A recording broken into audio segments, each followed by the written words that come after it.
नमस्कार। अब हम तबला थियरी का अध्याय 10 पढ़ेंगे, जो कि तुलनात्मक अध्ययन है तबला का। पेशकार, कायदा और रेला की तुलनात्मक अध्ययन। पेशकार, कायदा और रेला मूलतः एक ही श्रृंखला की 3 कलियां हैं। पेशकार अरबी भाषा का शब्द है जो पेश और कार इन 2 शब्दों के मेल से बनता है। इसका अर्थ है पेश करने वाला या प्रस्तुत करने वाला। पेशकार मध्य लय में बजने वाली एक विस्तारशील रचना है। यह स्वतंत्र तबला वादन के आरंभ में बजाया जाता है। इसके माध्यम से वादक अपने पूरे कार्यक्रम का एक तरह से परिचय दे देता है। पेशकार का वादन विलंबित लय में होता है और बोलों के मध्य विराम देकर इसकी देह को ऑफ बीट की शक्ल दी जाती है। पेशकार का विविध प्रकार से विस्तार होता है। इसका विस्तार करने के समय ताबलिक अपनी कल्पना शक्ति या तो कल्पनाशीलता का पूरा परिचय देते हुए उन बोलों का प्रयोग भी पेशकार में करते हैं जो बोल मूल पेशकार में दिखाई जाती हैं।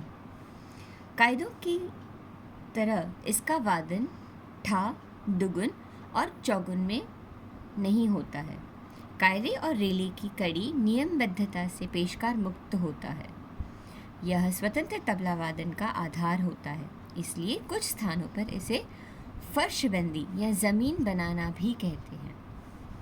ठेके के अक्षरों, खंड तथा रचना से निकटता रखने वाली खाली भरी से सूत्र का मुक्त एवं कलात्मक प्रयोग की जाने वाली, प्रधानतः धीमी लय में प्रस्तुत की जाने वाली और विविध शब्द लय आकृति बंधों को जन्म देने वाली स्वरमय उत्पन्न पदयुक्त विस्तारक्षम रचना को पेशकार कहते हैं। इसका एग्जाम्पल यहाँ पर नीचे दिया हुआ है। आगे बढ़ते हैं। कायदा। कायदा शब्द की उत्पत्ति फारसी भाषा के कैद शब्द से हुई है, जिसका अर्थ है प्रतिबंध, रिस्ट्रिक्शन। कायदा के साथ एक और शब्द जुड़ा है, कानून। कायदा का शाब्दिक अर्थ है किसी भी कार्य को करने का उचित ढंग, तरीका, सलीका। कायदा तबले का अत्यंत महत्वपूर्ण बोल है और गुरुजन प्रायः इसे शिक्षा का प्रारंभ भी कहते हैं। कायदा जिस ताल में निबद्ध होता है उस ताल की आकृति, प्रकृति और खाली भरी के अनुरूप होता है। पेशकार जहाँ सिर्फ मध्यम की डगमगाती हुई चाल में बजाया जाता है, वहीं कायदा ठा, दुगुन, तिगुन और चौगुन आदि लयों में बजाया जाता है। विभिन्न प्रकार के पलटों के माध्यम से कायदे का भी विस्तार होता है, परंतु पेशकार की तरह इसमें अतिरिक्त बोलों, वर्णों के वादन की अनुमति नहीं होती है। मूलतः कायदे में प्रयुक्त बोलों, वर्णों का ही क्रमिक विस्तार कायदे में होता है। पंडित सुधीर माइणकर इनके शब्दों में कायदा सुनियोजित एवं सुनिश्चित व्यंजन प्रधान शब्द या शब्द समूह और उनके पूरक सहायक स्वर में अंतिम शब्दों से बनी विस्तारक्षम, खंडबद्ध, खाली भरी युक्त और तालाकार कलापूर्ण ऐसी रचना है जिसकी प्रस्तुति मध्य तथा द्रुत लय में होती है।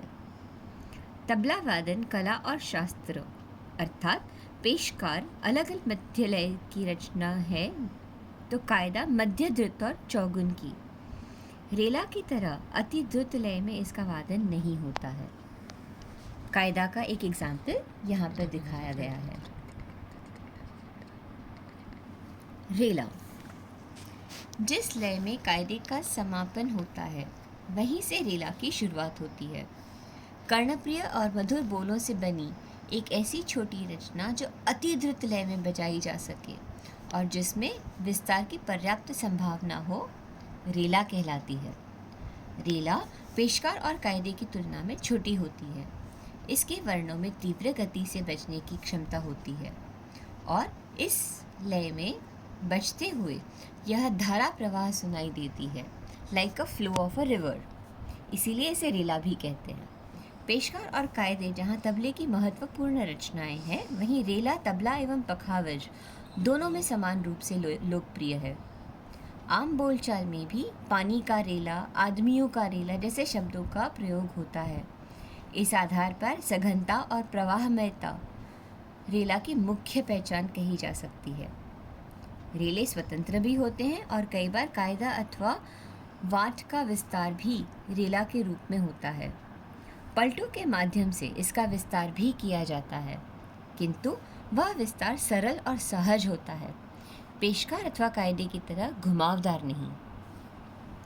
पंडित अरविंद मूलगांवकर के अनुसार रेला वह रचना है जिसके बोल समूह का पहला अक्षर स्वर और अंतिम अक्षर व्यंजन हो, द्रुत लय में बजने पर जो र का निर्माण करने वाला हो और जिसमें कायदे जैसे विस्तार की क्षमता हो। पूरक, चक्र गतिशील और शीघ्र गतिक्षम व्यंजन प्रधान शब्दों की खाली भरी के तत्वों से बनी हुई तथा ताल से नाता रखने वाली रचना को हम रेला कहते हैं। उदाहरण यहाँ पर दिया हुआ है, आप ये वीडियो पॉज करके पढ़ सकते हैं।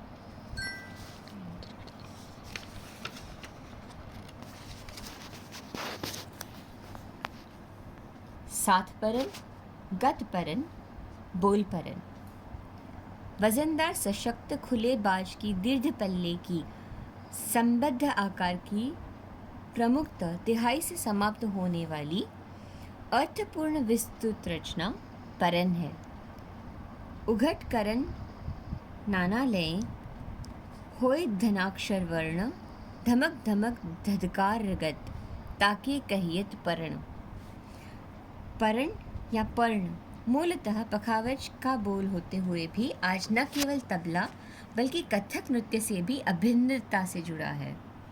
चूँकि यह पखावज की रचना है, अतः स्वाभाविक रूप से इसमें गंभीर, खुले और जोरदार बोलों का प्रयोग होता है। यह आकार प्रकार में टुकड़े से बड़ा होता है। इसके बोल प्रायः दोहराए हुए चलते हैं और इसके अंत में एक तिहाई भी होती है। धागे तेट, धेटे धेट, कृधा तेटे, धूमकेट, टक धूमकेट तक, धिलांग आदि जैसे वर्णों का प्रयोग इसमें बहुतायत में पाया जाता है। साथ परन ध्रुपद गायन या तो तंत्र वादन के साथ साथ संगति या तो संगति के समय जिस परन को बजाया जाता है उसे साथ परन कहते हैं।